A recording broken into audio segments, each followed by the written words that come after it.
of Piers Morgan Uncensored on Fox Nation. Piers Morgan is here.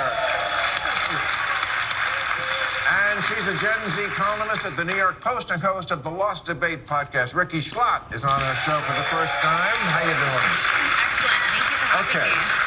So we have big things to talk about, but first I have to say something. It's somewhat personal, but also national news. A friend of mine, dear friend of mine, good friend of this show, got stabbed today, Salman Rushdie. I'm sure people have seen this news. He was stabbed by someone named Hadi Matar. We don't know the motivation yet, but Sal did have some enemies in the past, as I recall. So I'm guessing Hadi is not Amish. Sal was in Chautauqua. He was giving a lecture, how about this for irony, about how the U.S. is a safe haven for exiled writers and other artists under threat of persecution. And making that speech itself is unthinkable in most Muslim countries. Danger, Will Robinson, danger! Salman Rushdie living in most Muslim countries without getting stabbed every day is unthinkable. So don't come at me with Islamophobic. Phobic means fear, right? Well, Sal had a good reason to be fearful. And when you say phobic, it's just a way to shut off debate.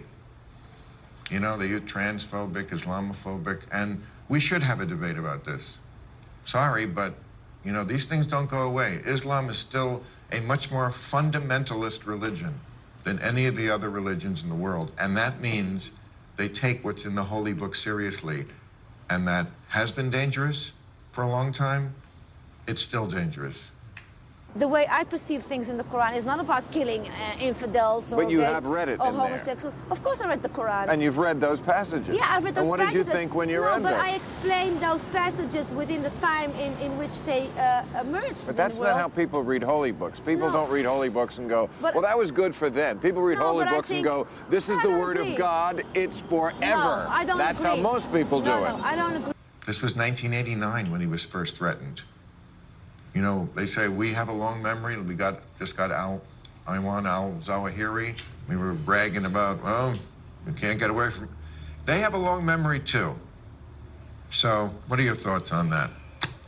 Well, I want to just draw your attention to a quote from Salman Rushdie. The defense of free speech begins at the point when people say something you can't stand. You often have to defend people you find outrageous, unpleasant, and disgusting. And that's the point I think that people have forgotten in this debate about free speech, which is it's not about the right of people you agree with to say what they like, and then you nod along. It's about your ability to listen to people whose opinions you might staunchly disagree with. You might hate their opinions. You might hate them. But you should be able to tolerate their right to have a different opinion. Well, but my point is that... So what's your point? That point of view is not even extant in many countries around the world. Right. In not just Muslim countries, but especially Muslim countries. Mm-hmm. The idea of freedom of speech, it's like, what are you talking about? You insulted the Prophet. But that's the way America and Britain and other countries, they're moving this way. Yeah. And that's why it's so dangerous. You know, you've written some great stuff, Rikki, about what's going on in campuses around America. We're having the same thing in Britain. Only last month, this survey came out of students in the UK. 86% want trigger warnings on anything they might find offensive. This has so far included Canterbury Tales and Shakespeare. Right? 36% want academics fired if they say something that is hurtful or offensive. And, you know, for me, the nadir of this bill came, it was actually in San Diego, up the road. And it was a professor called J. Angelo Corbett. And he was cancelled from doing a lecture he'd done for 20 years. And the lecture was about the usage of offensive language. And as part of the lecture, he used offensive language. And so they cancelled him because students objected to him using offensive language in a lecture specifically about the usage of offensive language. It is nuts. It's nuts. Well, and so when you see a country like America, the home of free speech, moving that way. Yeah. It is a very thin line between that and what happened to Salman Rushdie. Ask Dave Chappelle. Comedy clubs across the country are on alert after comedian Dave Chappelle was attacked on stage last night in Los Angeles. Chappelle was not injured, but the incident could have turned tragic. Police said the man who rushed the stage was carrying a knife. Attacked on stage in this city, I think, wasn't it? Attacked on stage for having an opinion, for cracking jokes. Ask Chris Rock, punched on stage at the Oscars for cracking a joke. Oh, wow! Wow! Keep my wife's name out your fucking mouth! Wow, dude! Yes. It was a G.I. Jane joke. Keep my wife's name out your fucking mouth! Once it strays into violence, then you end up with Salman Rushdie being stabbed by a lunatic on a stage in New York. Well, that predated all that by quite a bit. And to your point about trigger warnings, I must say, Shakespeare, there are some dick jokes. There are dick jokes in Shakespeare. There are. Yeah, and I'm a member of a generation that never really was taught the principles of free speech and what it means to be a classical liberal and who John Stuart Mill is and why that's such a precious thing to our society. And, you know, growing up and going to a school like NYU and seeing that on the back of my ID card, we have, here's the emergency hotline and here's who to call if you're sick. And then here's the bias report hotline if you're offended. What the hell did you just say? And then here's the bias report hotline if you're offended. The and what? The bias report hotline. In Bias case you're offended, report? there's a phone number on the back of Wait, your it's ID really card. called that? It's called the bias report hotline, yes. And Bias that's on the report. back of our ID. At which? At NYU. It's a hotline? It's a hotline in case you're offended and your feelings are poked and prodded. And unfortunately, Who answers the phone when you I've call? never called it when No, I but was who there. does answer the I'm phone? someone at the university. It's on the university card. And so then it's, they do what? you know, investigate why you're offended and if something needs to happen. So I'm fascinated by this. I know, really right? am. It's nuts, it's hard isn't to it? believe. It's- Yeah, and you know, the logical conclusion to these young people who believe that words are violence and what you say in classrooms makes me unsafe. I don't mean to sound hyperbolic, but the logical conclusion is that you fight words that offend you with violence, because if words are violence, then this is an acceptable response. Right, that's a good point. Yeah. Oh, wow! I mean, why does your generation... You're looking at me. No. We're the same generation. No, but- I know Thank you're... you. I thought I was looking youthful. No, Thank you. but I'm so glad you're, because we don't often get someone 22 years old on our show. So we have an eyewitness to this great insanity I don't understand.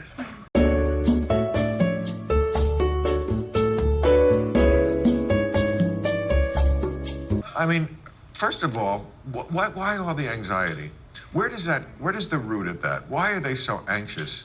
I mean, whenever I walk outside, all I see, the only people wearing masks outside are your age. Yeah. And I just want to ride around town with a bullhorn and go, you stupid fucking moron.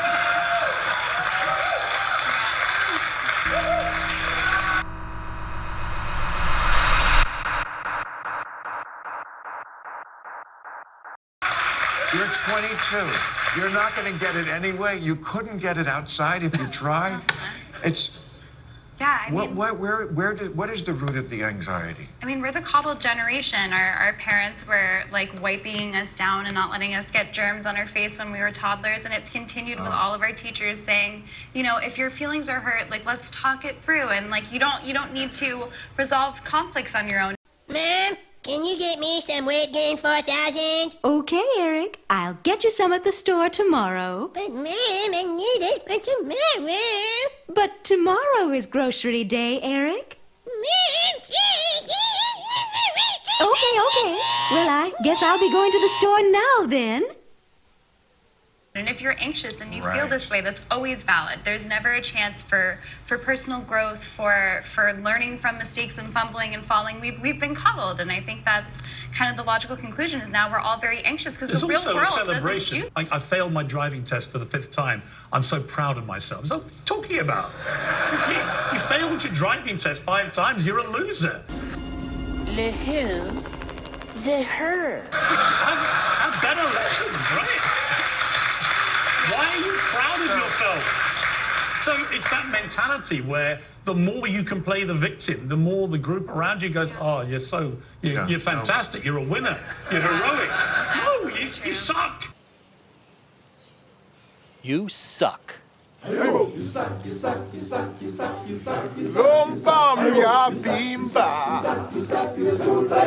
boy has no skills. You schooled by a little girl. You're terrible at driving. Get a better instructor. Right. Right? So, okay, so you're not at NYU, but you were? I So was. Let's start with NYU. Now, Yes. that's in New York City, obviously. Yes. I mean, it's one of those elite coastal campuses. Yeah.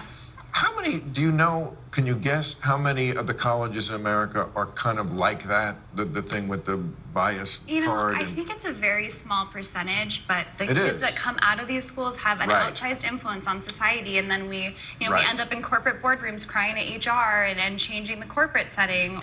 You feel like any little piece of information that gets out on you will be used by the worst people on the internet to destroy your life. And it's so isolating. And terrifying. It's horrifying. I'm so sorry. It's overwhelming. It's really hard.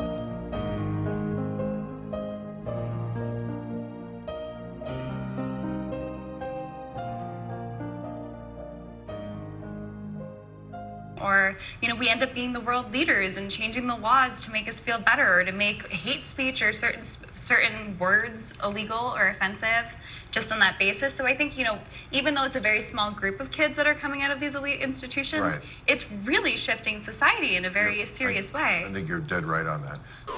Meanwhile, at the Hall of Justice. So you left NYU Yes, I because left you couldn't NYU. take this kind of stuff? I couldn't take this kind of stuff, and I also realized that our society just makes it seem as though there's one path to success, but you don't need the fancy 4-year degree and the stamp of approval every single time. You don't need college. The position...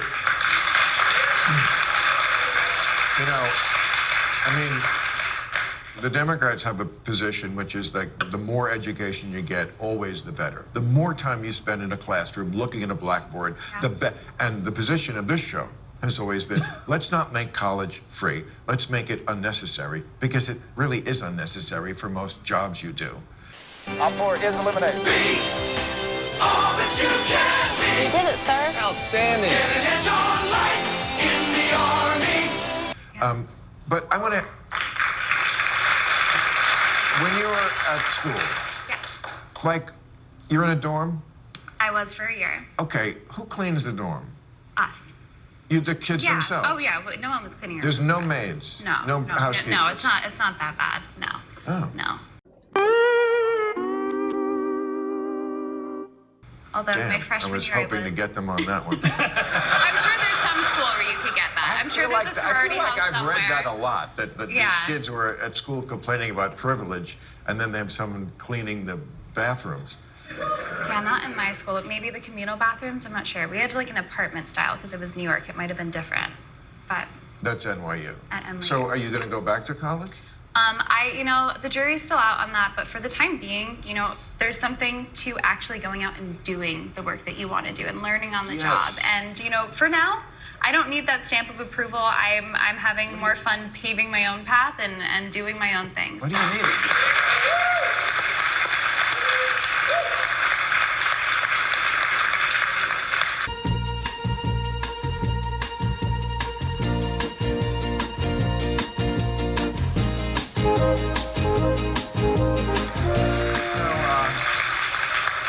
Let's talk about that. Now, they raided Mar-a-Lago this week, and I guess the big question is this: is it going to be Al Capone's vault? It may be Chicago's equivalent of King Tut's tomb. It belongs to the king of a criminal empire. It's massive, 125 feet long, 8 feet high, 8 feet wide. It's a mystery.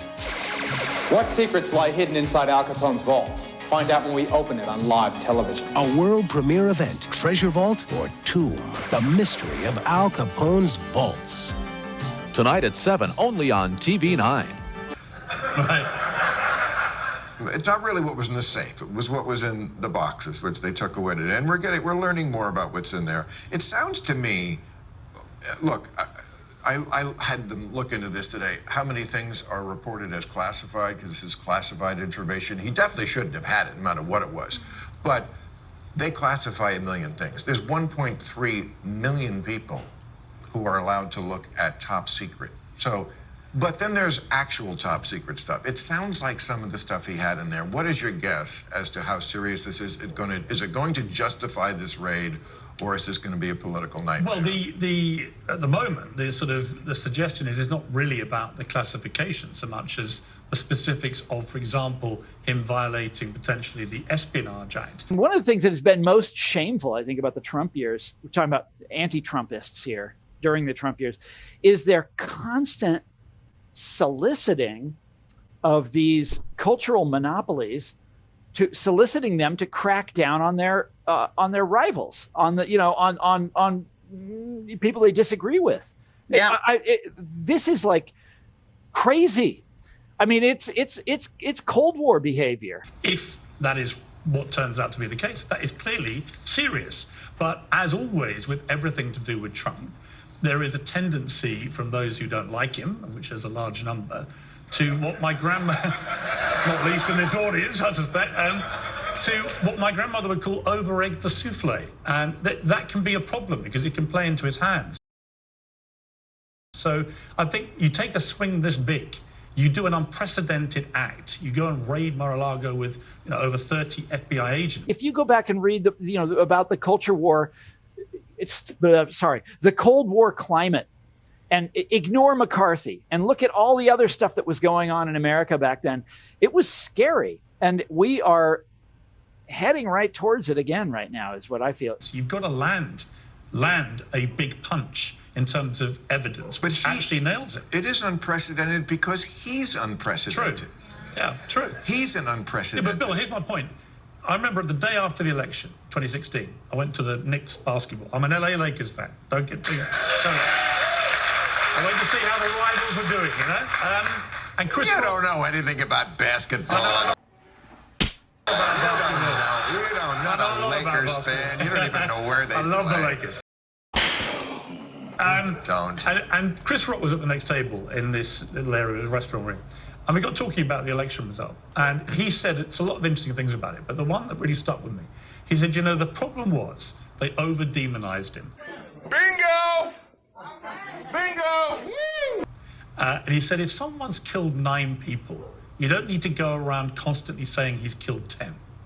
And I thought it was a really smart observation, because there's always a tendency with Trump to overdo the sledgehammer, and then when it doesn't quite deliver what you scream it's delivering, he uses it to play the victim, the martyr. It fuels him, empowers him, and actually strengthens him. This time I'm gonna kick that football clear to the moon!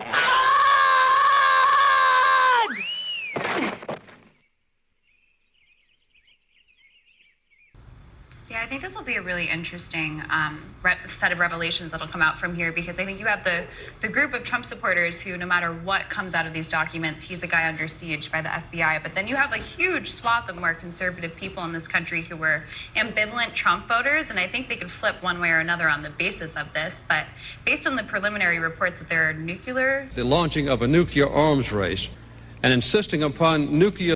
codes and stuff in there, or some sort of nuclear, not codes. No, nuclear, but something related to nuclear. To abandon their nuclear ambitions. Yeah. You don't even finish the sentence. Yeah. Nuclear programs. Get rid of your nuclear programs. Yeah. Well, I mean, here's what was a federal judge, found cause because it could have involved espionage, obstruction of an investigation, and destruction, alteration, or falsification of records involving bankruptcy. Gee, that doesn't sound like Trump. And the control of nuclear arms. I notice no one on the right has so far said, well, it's a big nothing because, when has he ever done anything wrong? It's not that. They're planting evidence. Not, it couldn't have been. Of course they know this is what he does. Why did he take it to begin with? I don't think he even knew it was in those boxes or cared. I just think it was like, they're mine. But also, I mean... I live here, I put them in those boxes, I get to take my boxes. I don't think he even knew. But the weirdest thing is that there was a subpoena to get a load of this stuff out of Mar-a-Lago, and they handed over, I think, 15 boxes of stuff, but they kept all this back. But in the end, look, it comes down to what is in these boxes they've seized. If it turns out to be the real deal, if it turns out that Donald Trump has violated the Espionage Act, that is a serious crime. And he should be held to account. Okay. But Bill, if it doesn't turn out to be that, there are legitimate questions, I think, from the Trump supporters about the different standards applied to Donald Trump as have been applied to Hillary Clinton, to James Comey, to Hunter Biden, and the others. And that is the problem with when you take a massive sledgehammer, like this unprecedented sledgehammer, you've got to deliver.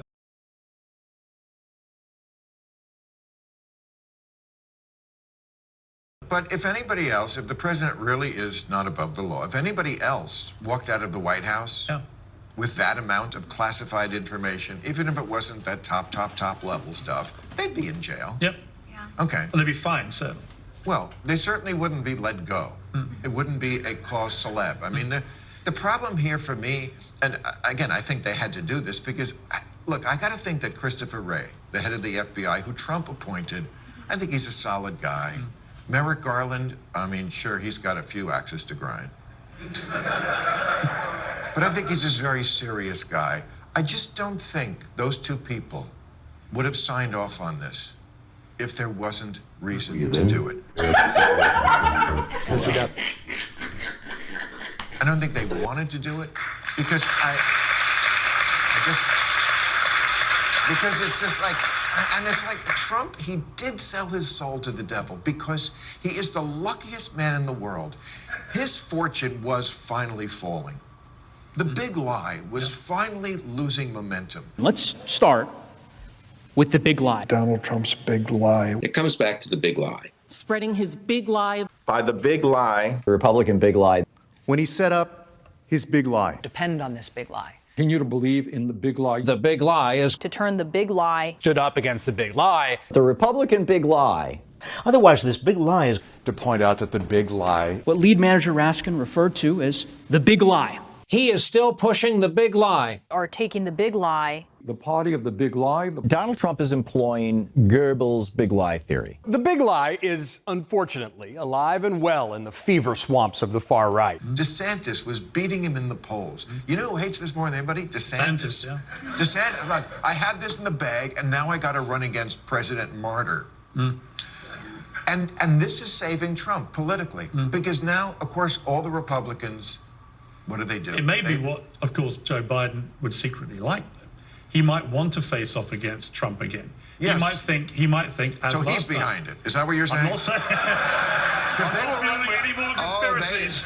They will run with that one. Yeah, but look, if you're Joe Biden, who would you rather face? Donald Trump, who has all the baggage, who has the January 6th investigation raging, a number of legal actions, all this stuff now, where you know last time you got the record number of votes of any presidential candidate ever. Would you rather face him again, or would you rather face a much younger, more dynamic DeSantis who doesn't have the baggage? Right. So in a way, you could see that although it looks in the short term like this might play out advantageously for Trump politically if he doesn't get nailed by what's gone on here.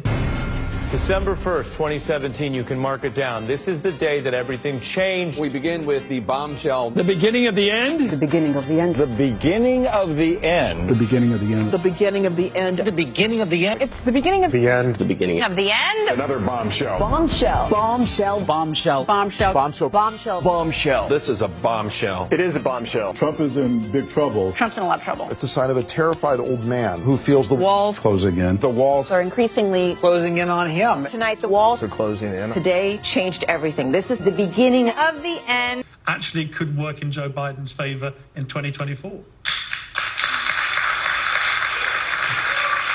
I put a lot of thought into that one, I think. So we're assuming Joe Biden is going to be the nominee in 2020? I wouldn't if I was him. After the 2 weeks he's had, I'd quit right now and say, I'm leaving. You gave a dispirited sigh. A dispirited sigh, yes. Can you expand on that sigh? Well, I would say, my generation is one of the up-and-coming voter blocks, and we've had the most precipitous drop in approval ratings for Biden by like 20% since he's gotten into office. We were bullish because we came out of the Trump years, and those were our kind of formative years, our teenage years. Right. But this hasn't really delivered, and he's older than most of our grandparents. Oh, wait. It's just not the fun. But why should that matter? Wait. You're getting nervous, man. That's not an argument. That's a prejudice. That's true. That's but not in an terms argument. The argument is that he wasn't doing his job. What about the last 2 weeks? Yeah. What about this big bill he just... The last 2 weeks have been. Well, okay. Have you taken a cognitive No, test? I haven't taken a test. Why the hell would I take a test? Come on, man. That's like saying before you got in this program, if you take a test where you're taking cocaine or not, what do you think, huh? He just, I thought your generation cared or pretended to care about the environment. Not you, but no, they don't. It's about the environment. Mm-hmm. He just signed the biggest climate bill ever. Finally, we're doing something about climate. Now, we don't know. They say this is, going to get us back to 25 levels or reduce what we were putting out in 25 by 2030. I don't know. They've thrown around these numbers forever. 2005 levels, yeah. Yeah, right, which we were, by the way, they said in the 90s we're already going to die if it was like that. But it's at least something. It's the biggest move we've ever made. Yeah. So they have this big thing. What's the name of the bill? It's called Fighting Inflation or something. And they did that. It's a climate change bill because Joe Manchin wouldn't sign on to a climate change bill, and he's the real president. So they had to change the name of the bill. They called it Fighting Inflation. But Manchin got all these cutouts for the oil and gas industry, so it kind of fights greenhouse gases, and then it gives you way more greenhouse gases. Isn't that why? Don't we follow the facts? Shouldn't your generation look at that and go, oh, finally somebody got something done? Well, I think, unfortunately, politics are also just very much about optics. And with my generation, the optics of this presidency haven't been inspiring. Poor kids are just as bright and just as talented as white kids. And exciting. Falling off the pike. Is that? Yeah, I mean, I don't love this. Farting in front of the Queen. I know. So you're just beating it to me. No, I know. There's going to be some senior moments. No, Get over it. There just are. It's true. He's going to show up without pants on. It's just going to happen, and you're going to... For a generation of young people who have just grown up in a partisan hellscape for as long as we can really remember politically, a career politician and someone who's older and been in that world is maybe not the most But that's why he got this done. Person. We hold these truths to be self-evident. All men and women created by you know the thing. But that's why he finally got something but done. Isn't that why because he was an older politician. Yeah, that's true. It is. It just is. Everybody counted him out when he ran for president. Remember, he was dead in the water. Yes. And then he was the nominee. And then he couldn't beat Trump. And then he beat Trump. And then he couldn't get anything done. And he was the worst thing ever. And now he killed al-Zawahiri. And inflation is back down. And he got the climate bill passed. And people are working. And he said... If you agree with me, go to Joe 30330 and help me in this fight. Thank you very much. But don't we think the smart play actually is, I think Maureen Dowd wrote this last week, the smart play for Biden. I don't think he should run again in 2024 I agree. For the benefit of the Democrats. I think what he should do is ride this wave he's on now. Yes. And say now, actually, I'm not going to run again. Find a young, dynamic person in the Democratic Party that he can get behind. And then they got a good chance, I think. But if it is Biden, I think that chance the sheriff is less. Yes. rides into town. Yes. I saved the town, and now I'm Clint Eastwood, Exactly. and I'm riding out. Thank you and good night. Thank you and good night. So...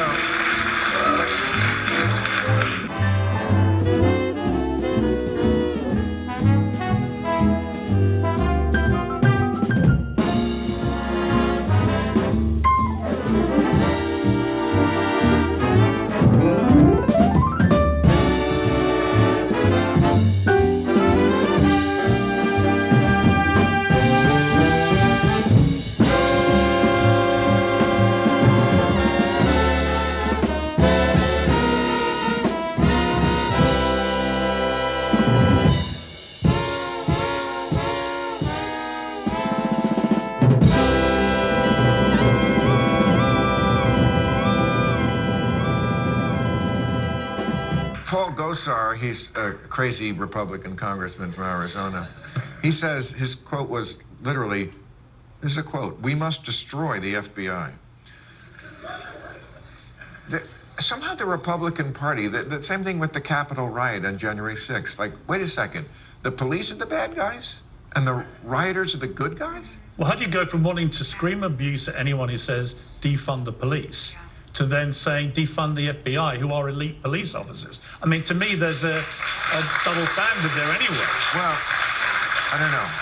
It's been so disheartening seeing people just jump to the conclusions in the worst possible extrapolation from a developing story, and even journalists and people in the media who just use this developing story to kind of fit their preconceptions about Trump. And December 1st, 2017, you can mark it down. This is the day that everything changed. We begin with the bombshell. The beginning of the end? The beginning of the end. The beginning of the end.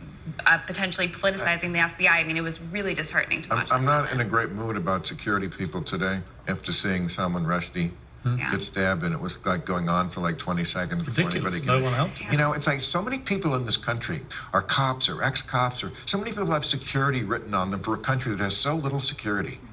You know, I mean, I've been trying to be supportive about the police after the 2020 because, like, they all got tarred like they're all Derek Chauvin, and it's not fair. They certainly are not all that, not even close.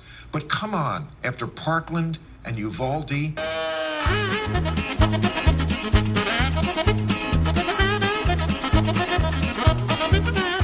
And the Las Vegas shooter and this thing, it's starting to look like, you know, you guys want a little extra leeway, then at least do your fucking job. Your security people, provide a little security. All right.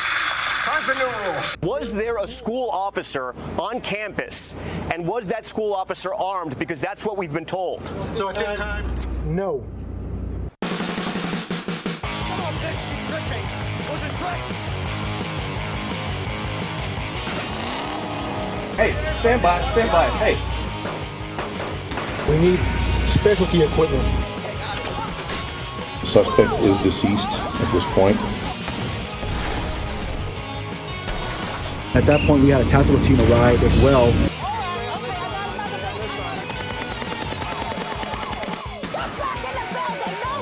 You've been looking up too much pornography. At that time, gunfire was not exchanged.